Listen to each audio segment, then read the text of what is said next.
Hey, just a reminder before we get into the video, I have a fan comic, a He-Man Masters of the Universe fan comic. I've got 6 volumes, 6 graphic novels. These are 1, 2, and 3. I have 4, 5, and 6 available as well. They're graphic novels, each one. A fan story that I come up with years ago and just decided to make, and spent several years doing it and just kind of got out of control. And I just ended up making 6 graphic novels of the whole thing, and I have them available, and if you're interested, hit me up. I also have a sketchbook available, black and white figure drawings, female figures, some adult content in there, just a sketchbook that I put together. And also something I keep forgetting to mention to anybody is that I have copies of this series. It's called Ghost Agents. This is a series, you can Google them and find out who and what they are, but they had me contribute to one of their books, this book, and I did a 6-page, 8-page story. I can't remember what it was. Inside here, it's a beautiful newsprint. I've never thought I'd ever have the opportunity to see my work printed on beautiful newsprint. So there's this short story that I drew, written by our writer Rocco Jerome. This is in here along with several other short stories. It's some pretty incredible stuff, and I have about 5 or 6 copies of these left. I was given a pile of these to be able to sell to people. There's also a backup story of the Metropolis series, if you remember from the movies. Some really incredible artwork in this thing by a lot of other talented people doing a lot of fantastic stuff. These are pretty shockingly interesting, and I have to say that this art reprinted on newsprint looks fabulous, and I was lucky enough to have the opportunity to be part of it. So I still have a few copies of this thing left. So if you're interested in any of these, message me on Instagram, on Facebook, anything, and hit me up, and we'll see about getting you a copy of these things. So that is all I've got for now, so on to the video. Hey, thanks for joining me. I am really excited to get into this book. I don't ever hear anybody talk about this series anymore. But I mean, I kind of get it. It was made in 2003, so we're more than 20 years ago, right? The hype train around this felt like it was pretty big. You know, it's the Max imprint, parental advisory, explicit content. There wasn't really too much explicit content, but it's a Marvel book, and there's some things that are a little bit more daring than they would do in your average Avengers comic book, for example. But I didn't know much about this series. I'm actually kind of surprised that I picked it up. I think what was going on is because I think this is when Joe Quesada had kind of taken over like as chief editor-in-chief or whatever the fuck of Marvel. And at the time, there was some really interesting stuff going on. And just based on the hype, I picked it up to give it a shot. Now, I was only vaguely, peripherally aware of the concept of Squadron Supreme. And I still, to this day, don't know much about it at all. All I know is back when I was way younger, somehow, some way, I got my hands on an issue of Squadron Supreme. And I didn't know what it was, and I read it, and when I think back on it, my outward kind of impressions were that this book fucking sucks. Because these are just boring, dorky-looking ripoffs of the Justice League. This guy name's Hyperion, which is a stupid name, I thought, and his costume is stupid. He's just Superman. There's this guy, I think his name is Nighthawk. He's a dorky, stupid-looking version of Batman, and so on and so on.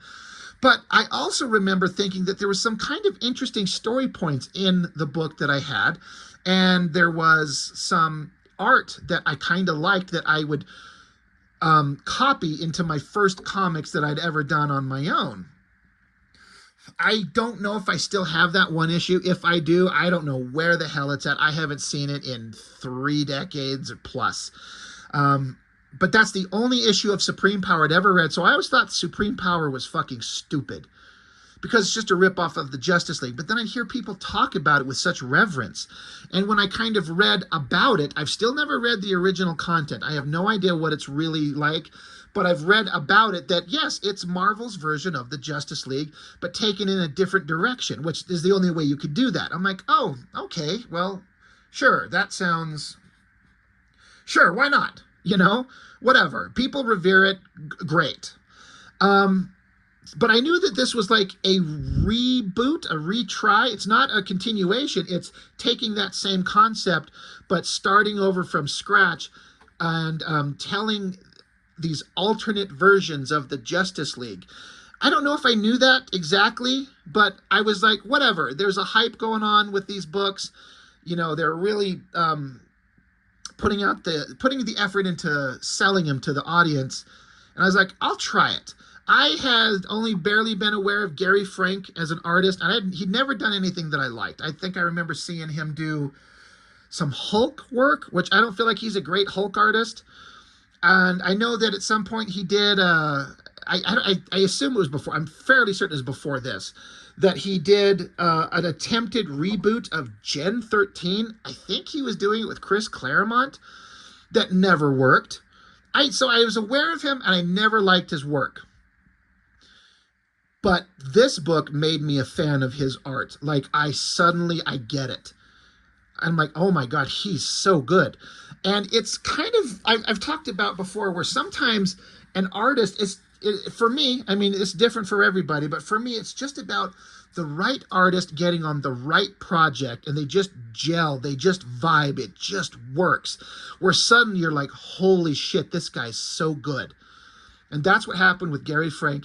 And then he's done other stuff that I've seen that I'm like, I wasn't as into the story, but artistically, he's great. I follow him on social media. He doesn't post a lot, but he's amazing. He's so good. And the other thing that was surprising to me is Straczynski, J. Michael Straczynski. He's a television writer, as far as I understood at the time, and a movie writer. He's written Thor comics, Spider-Man comics. There was a time when he was kind of the go-to guy. I think when I think of Straczynski, if I remember correctly, a lot of people got pissed off at him for so I'm trying to remember the story point that come up in the Spider-Man books. Some kind of like fucking with his origin. I can't remember what it was. I have them. I read them. There was a whole run. I think John Romita Jr. was drawing them. I remember reading that entire run of Spider-Man books, and I'm like, I'm into it. I like these stories. The alteration to the potential origin of Spider-Man and fucking with it, I'm not a fan of ever. But I thought it was well done. And then I also think that, wasn't he the guy who introduced the concept of Norman Osborn and Gwen Stacy fucking and having children and Spider-Man never knowing it? That's the unforgivable sin that's been forgotten and retconned. But who the fuck writes that shit? Anyway, I'm getting off into the weeds. I'm not trying to shit on Straczynski because I have to say, this is an example where the writer and the story stands out as so fucking good to me. It's so interesting. It kept my attention on characters, one, I didn't know, and two, I didn't want to like. But he sucked me in instantly. I was instantly into this book from page one, from issue one, and then with Gary Frank, Jonathan Sabal, he's an inker who, when I think of him, just like he inked for Liefeld. He did Captain America, and it looked fucking ugly. Not because of Sabal, because it's Liefeld on Captain America. But he does great work in this, and the coloring is fantastic. Everything about this just worked. So I wonder how many of you have read this and remember it. If you read the original Supreme Power, or rather Squadron Supreme, and they renamed it Supreme Power, maybe you really like the original stuff and now you don't like this redo of it. I don't know. I have no emotional connection to the original work, so I am all about this one. And it's fantastic. I love this stuff. There's a whole series, a whole, long run of it. I don't know, 15, 16 issues, something like that. It does end on kind of a cliffhanger that never gets resolved because they integrated the characters into the Ultimate Universe, I think, and then it just never got resolved and it just left unfinished, and that shit pisses me off. But that aside, we're starting out with like the introduction of what will be the Superman character. You see this kid draped in the American flag, but look at the pissed off anger in his eyes. That's not what you want to see from a young Superman. And that's what most of this book spends all its time on. One thing that I heard as a complaint from people about this series is that they were talking about the decompressed storytelling, meaning it's dragged out over multitudes of issues when they could have compressed a lot of this into fewer issues. And so you're waiting for, not a lot happens, I think people would say, but I don't know if I agree with that. This entire first issue is just setting up the the Clark Kent Superman character as just a child. It's essentially the entire first issue. So I could see people going like, we spent the entire first issue just with him as a kid. We didn't get to see anything. We didn't get into the meat of it. We didn't see them grown up and being part of a team and fighting the villains. I get it. But the difference is when it's so well written that it just captures your attention the entire way. And that's where I'm fine with decompressed storytelling. If it's really good, you got me. And Straczynski is a hell of a writer. I think that he's written some of the best stuff I've read in comics. I feel like he's written some really stupid things. Like I said, the Osborn Gwen Stacy thing. If he wrote that, right? I'm sitting here assigning him blame for that. I'm like 90% certain, but it's been years since I've looked at it. But he's written some amazing stuff. I really have liked the stuff that he's done. So it starts out with kind of the Superman kind of cliche opening. You get the pod coming from space, coming down to the planet, and then you get this version of Ma and Pa Kent. And it's interesting, there's all kinds of subtle things going on here. Like if you can tell with the coloring, there's this little reflection of color on the guy's eyes, as if the reflection of the setting sun in the background is reflecting off the rear view mirror onto his eyes. I'm like, that's a really interesting color choice. I mean, I have to imagine the colorist made this choice. That's him doing that, not like I don't see how Gary Frank could that he can't draw that. That's the colorist, but that's an interesting choice that they did. But there's also one of the things I really like about Gary Frank is that he's got really subtle expressions and body language, the likes of which some other artists can't even begin to touch. Like, they're driving in a truck, they're not talking, the radio's playing, she's staring out the window, and then he's like scratching in his ear, and then he's kind of like sitting here like with whatever the fuck is on his finger from his ear, and his wife looks at him with like absolute disgust and disdain. She's just looking at him like, there's no words telling you what's going on, but you could just tell from her face that she fucking hates this guy. Or at least that's the implication. It's really weird. The text, it says, the ship sings softly of its journey. The ship sings of partings and passings and farewells. The ship sings into silence, a final chord as a fire licks at her skin. The ship whispers, you will never be alone. So as it crashes down to the planet, breaks up in the atmosphere, and we get this great splash page of the traditional, like, the pod from Krypton landing in the cornfields or wherever the fuck in the old truck. They see it landing. So they get out of their truck, they find a burning hole in the ground, and there's a smashed open device. And the woman's like, oh my God, and they look, there's a baby in there. There's like a device around its head, like a breathing apparatus, and the baby opens its eyes and looks at them. So again, completely taking the Superman origin. But where are we going to go different? So the wife gets down there and she's like, he's not even hurt. And she's like, it's like he was sent to us, like God sent him to us. And the husband just looks down at the ground and sees a technological device. In his mind, I'm sure he's thinking, he's like, yeah, God didn't send this. This is fucking alien. This is technology. This is not divinity. So she's saying it's a sign that things will be okay between us again. She's saying he could stay with us just for tonight. We'll look around tomorrow. We'll see, won't we? We'll see. The husband just kind of looks at the baby, big blue eyes, cute little kid. And the husband says, until tomorrow, then we'll see. But, she's saying it's a sign that things will be okay, implying that, yes, there's something not okay. This is not a happy couple. Ma and Pa Kent, they were very much in love in the Superman mythology. These two, they are not. So then they get in the truck, take off, and then the moon passing it's just a static shot, a repeat of the same shot, and the moon passes through the sky as time passes. So what, a couple hours maybe? A helicopter shows up, looks down at the field, everything's on fire. But this is where the pod landed. But is the pod there? Who knows? Back at the house, the wife is with the kid. She's like, who's a pretty boy? Yeah, hi there, who's a pretty boy? And the kid, wide-eyed, really cute, just looking, very innocent baby. There's a knock at the door. The husband says, oh, who the hell's out there at this time of night?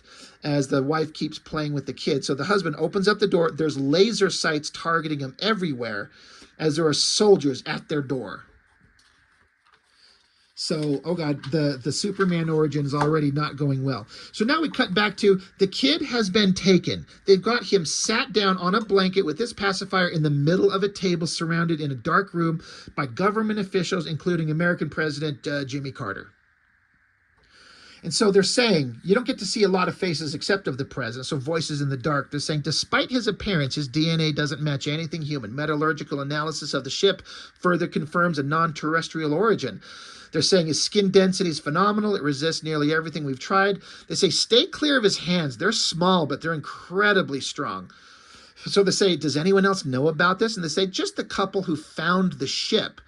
And they're like, will they be a problem?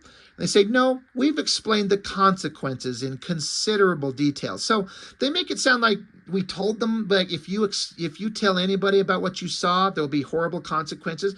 But they could have also just fucking killed him, for all we know. Who knows?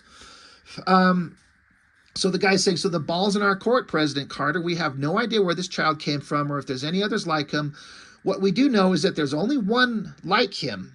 If there's only one like him, we should take steps to ensure he's on our side. The president's like, well, all right, it's the law of the country that children orphaned without next of kin are to be considered wards of the state. I see no reason to make an exception in this case. He's a child of the United States. See to it that he's raised like one. So they understand that this super strong alien being, they have to raise it. So we're going to make sure he's raised to be a citizen of the United States, but the government's going to control that? That sounds terrible. So once again, I get a page with all kinds of text, and normally I would look at this shit and go, oh, barf, what the fuck are you doing to me? If this was a McFarlane comic, I'd want to shoot myself. If this was a Frank Miller comic, I'd want to shoot myself.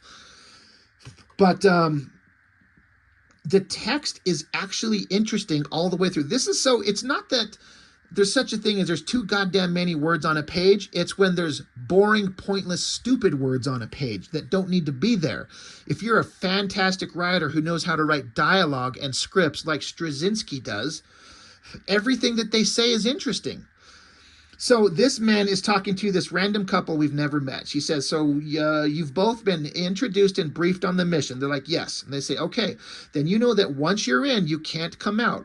We don't know what kind of trauma that would result in a sudden shift in caretakers. So until we know otherwise, you should assume that you're in this for the long haul, the very long haul, as in 15 to 20 years in a confined environment with a potentially dangerous individual. He continues telling this couple, for as long as you're in the bubble, you'll have to forego any outside personal commitments. Neither can we allow for you to become involved inside the bubble, because that kind of situation can lead to unpredictable emotional situations. We have to make the environment non-stressful, idealized, and all-American Norman Rockwell father knows best as possible. We can arrange for occasional breaks from duty, which you'll refer to as visits to see distant relatives, but otherwise your work at home will assure maximum companionship. In time, if the program is successful, we can arrange for home teaching since we can't risk exposing him to other children in an uncontrolled situation, at least not for a while. Other than that, once you're in, you're in. We'll extract you only in the face of real physical danger. So this couple who, they don't know each other, but they're being set up to be the government-controlled parents to raise the kid. So not the cute little farm couple who obviously didn't like each other anyway, these people. And they're saying, you're going to be trapped with this kid for 20 years. If you agree to this, you're in it. So like any questions, they just kind of look at each other. And so the girl says, well, then can we see our child? So then it cuts to some time has passed, and so the mother's feeding him a bottle, but she has to do it by this device, this arm to stretch the bottle because the kid is so strong he can't control himself.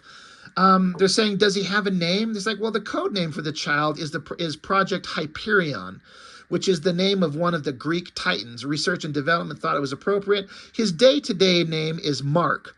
Mark Milton. Normally, I don't approve of alliteration, but it tested well with all the appropriate focus groups. Mark for the apostle, Milton not for the poet, but because they say it resonates with Middletown, America. Milton, Middletown, Milltown, whatever. It's a name. So, these are the parents. This is just a nanny trying to feed the baby. It's like, hello, it's mommy and daddy. Look. So now they set it up. They show you that in a gated, fenced off community to raise him under controlled conditions, they're raising this kid. It's happy birthday. There's cake, all the kind of standard cliche, like good upbringings that you would need to have to raise this kid. And they show that they are being observed through secret cameras all the time. These guys are sitting there talking with each other. One security guard saying, hey, so last night I was watching a movie called The Stepford Wives. The guy's like, yeah, how was it? He's like, it was good, but looking at these two, who knew it was a documentary? So we cut back to the kid and the mom, and they're raising, now he's growing up. He's a year old, maybe, or two. You can tell that some time has passed. She's like, we've got a surprise for you, Mark. Little kid's, a prize? Cute little kid. They open up a box and they've got a puppy. Like, look it's a puppy for you. Back with the security guards, the one guy saying, you know how many types of dog they went through before they decided this one was the most psychologically suited to the subject? The other guy goes, 30? The guy goes, 47. Unfreaking real. I love the dialogue between these guys, the cut back and forth between them, because it feels like such real dialogue, and it's telling you things you need to know about the characters. It's so well written. I'm so into the story and how good Straczynski is as a writer. The father says, hey, we named him Spot. And then we get back to the security guards. And like, oh my God, Spot? They couldn't come up with something more imaginative than Spot? They're like, that's a government for you. They don't want imagination, just the least objectionable name. Don't give him anything to push against. So the mom and father, they walk out of the room. They're like, you just wait right there. We're going to be back with the rest of your presents, leaving the kid with the puppy. The puppy's kind of playing with the little kid. He's got a ball. And so the puppy sniffs the hand of the kid, and the dog gets a wide-eyed look, and the kid sees the dog recognizes something is not okay. Something's wrong. Something's not right. Scares the dog. The dog starts yapping, barking incessantly, freaking the kid out. He screams, and then in his emotional outburst, his eyes light up. The laser beams, the eye beams from Superman, vaporizes the fucking puppy because the kid got scared. Dead. Vaporizes the dog just like that. So, the poor kid's crying. The security guards are like, oh shit. The parents come along, what happened? Oh my God. And you see just this vaporized, like, blast shadow of the fucking puppy on the wall, just vaporized to powder. And the kid screams, puppy. Like, this poor kid's just been traumatized in the worst way. Like, this poor little kid doesn't understand. Vaporized the dog. And so back with the security guards, one of them says, well, I guess Spot was kind of right on the right name after all. And the other security guard doesn't think it's funny, knocks the other guy's chair out from under him. The guy's like, what'd I say? He's like, prick. So it's like dark, but funny at the same time. While at the same moment as all of this being dark and funny, it's giving you characterization about these people and this kid and the situation. So well constructed. More time passes, the kid's asleep in his crib, and the mom and dad are talking, and she's saying, he could have killed us. He can kill us with a look. Just look. And he's like, I know, it surprised everyone. And she says, yeah, they get surprised, we get killed. And she says, it makes me realize how much it matters to me being alive. He's like, yeah, me too. So they're freaked out. They're scared. And remember, these two are locked away. They're not allowed. They're not supposed to have like relations with each other at all. But this horrible situation just happened. The father looks up. He knows there's cameras there. So he goes up to the wife and he whispers in her ear. He's like, I was thinking maybe you could help me find that thing. And she's like, the thing? He says, in the closet downstairs. And she's like, right. So the kid's asleep and they're downstairs in the closet and they're fucking. And, they got their pants down and she's like, make me feel alive. That's it. Make me feel alive. They're so freaked out. And the pressure of the situation is getting to them that this is like their release, that they're not supposed to do this. They've never done this before, but they're doing it now. Like the next day, They're back up there. The dad is like painting over the cabinets from the splattered dog. The mom's saying, "Is that good, Mark?" Because they're feeding the kid. He's like, "That's good." So the husband, he wants to talk to her. He's like, "Elizabeth," and she says, "It never happened, all right." He's like, I know, and she's like, "It never happened." So she walks off. See a scared look on the kid's face as we see the adults. Now, there's a lot to interpret and read in between the lines with these scenarios because there's no text telling you anything. But this is not a natural loving relationship between adults, and kids can pick up on that shit. They don't understand it, but the feeling resonates with inside them.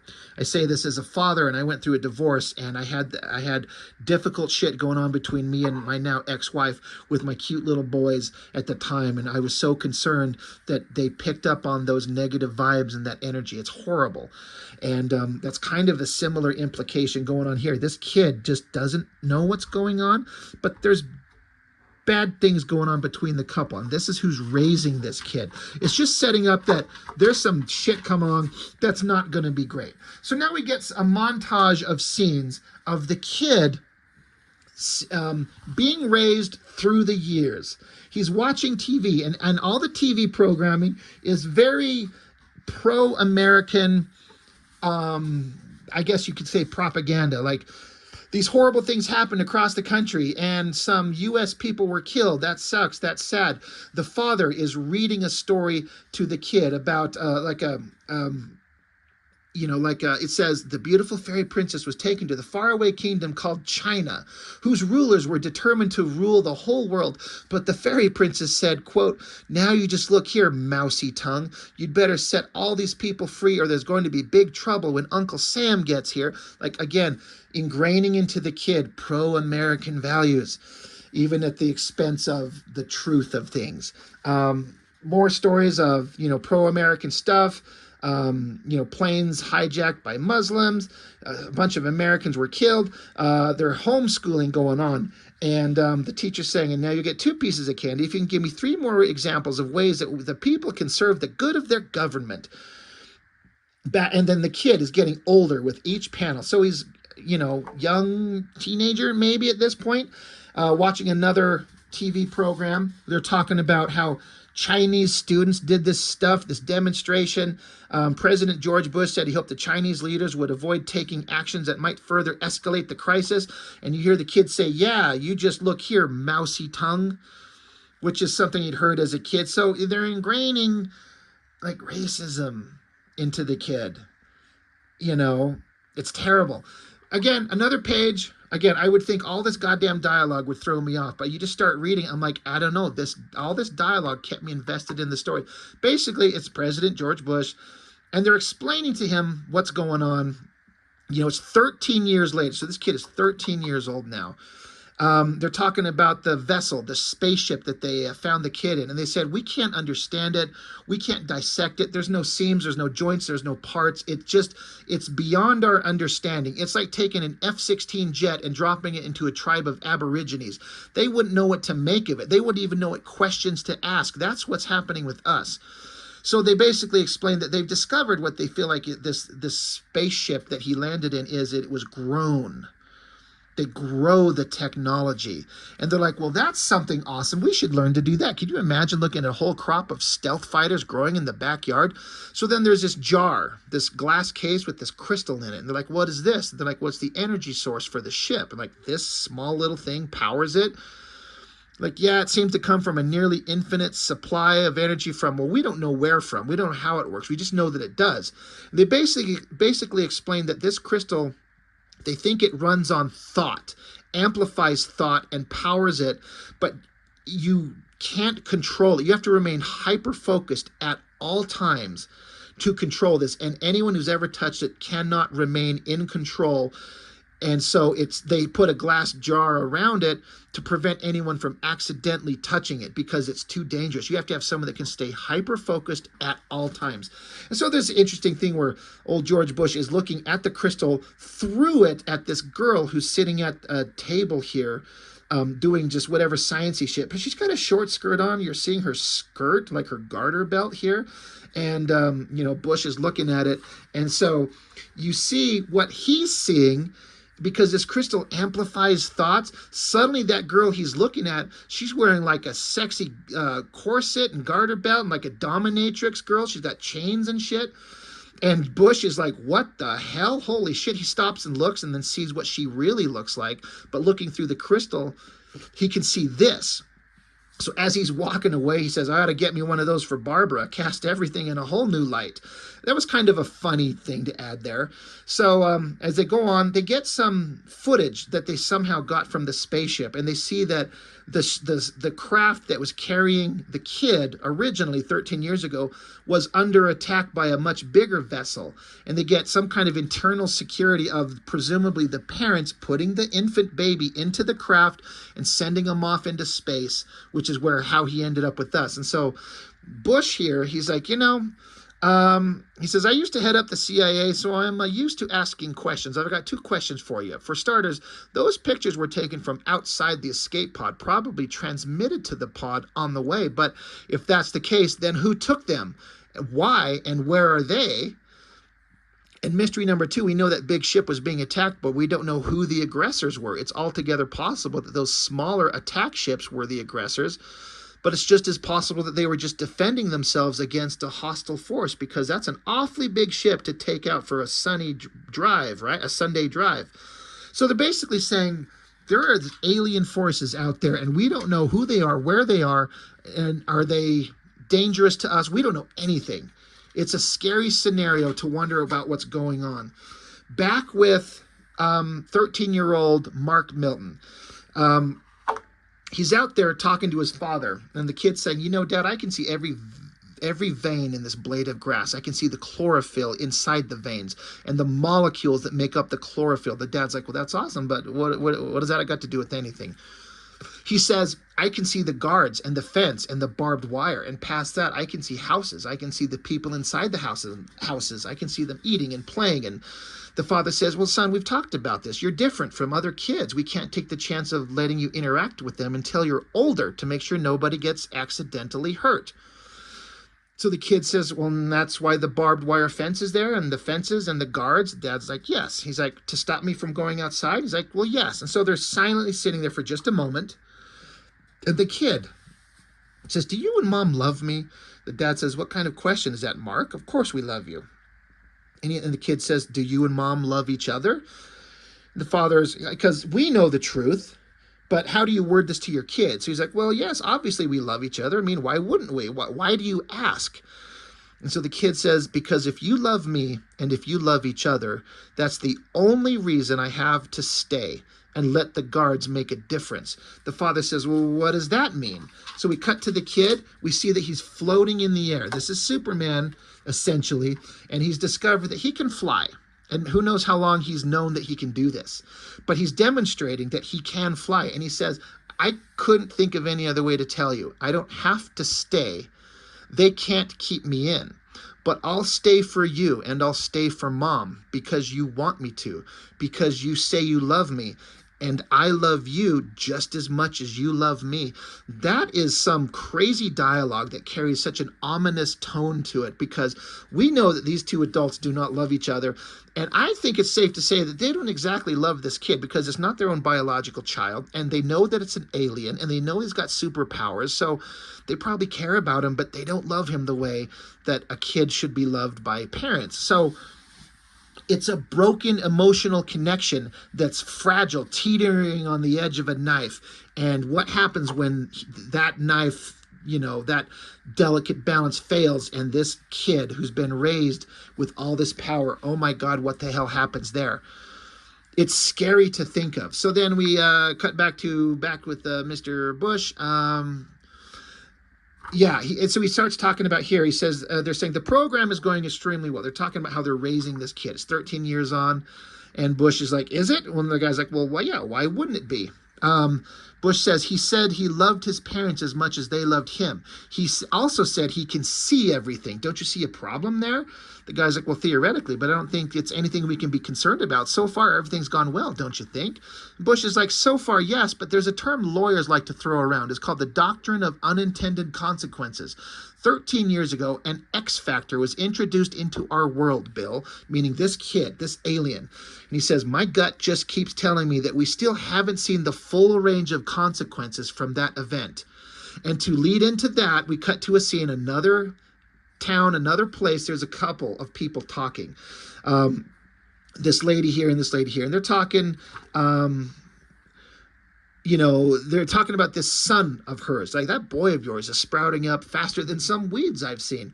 And the mom's like, yeah, he is. It's such a relief. We're so worried about Stanley after he was born getting so sick all of a sudden for no reasons the doctors could figure out. Which, if you're paying attention, they're implying that it's connected to the Superman guy coming to Earth. As a baby, he got sick for no reason. They couldn't figure it out. It was just like some virus came out of nowhere and hit him as hard as it could. It almost killed him. We were so afraid it would leave him weakened for life, but he'd come out of it so well. I mean, he's still quiet, he keeps to himself a lot, but I'm sure it's just a phase he's going through. So we're outside. There's his son, presumably 13-year-old kid, this young black kid here, and they're like, the kid's out there with the dog. He says, okay, now no holding back, right? You go just as fast as you can, okay? Just stay low like I showed you. And so he's like, ready, set, takes off like a bullet.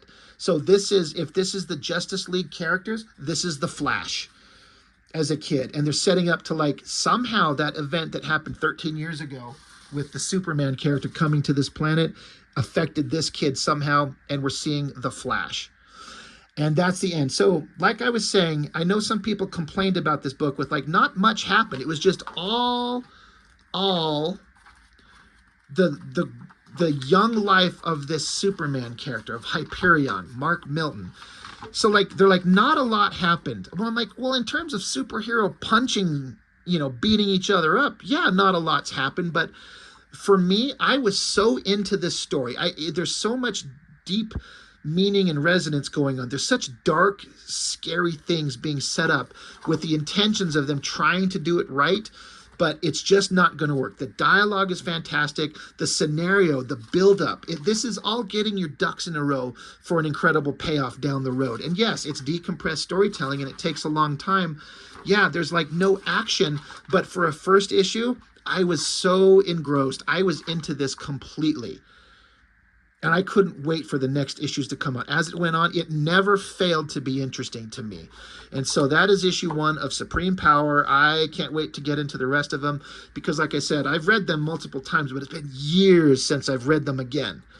At least 15 years since I've read these books. So, it's all familiar, but getting to reread them and re-experience them again is fascinating to me. And I hope it's as interesting to you as it is to me. So that's all I've got for Supreme Power. I'd love to know what you think about this. If you've read them, did you like it?